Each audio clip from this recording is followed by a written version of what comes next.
What's going on, everybody? Mr. GID here, and today I will be making spicy hummus wraps for my family to take as they go throughout their day. So something we're always hearing is that nobody has time. Everybody's saying, well, it's too much, it costs too much, it's too effective. Yesterday we went to the store, we bought $20 worth of things to make a family's worth of wraps. So if you ever go somewhere, they usually charge you almost $10 a wrap.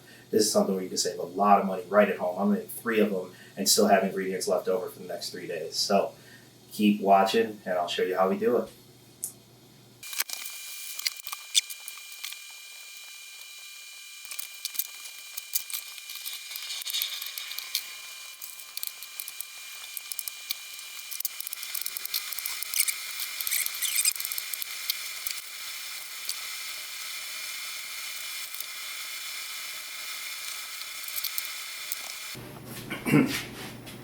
And there you have it. Easy, simple recipe for making a lunch you can take with you.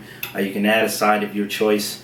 For my daughter, we added sweet potato fries. For me and my wife, we will be adding like a small salad on the side, so that way we can get into things we need. So if you have any questions or concerns, definitely like this video and share it with the people around you, because we all need a little help when it comes to meal prep. But even more importantly, share this video with someone you know has struggles when it comes to meal prep. This is Mr. GID of Getting It Daily, changing your relationship with food and fitness. Signing off. Have a good one.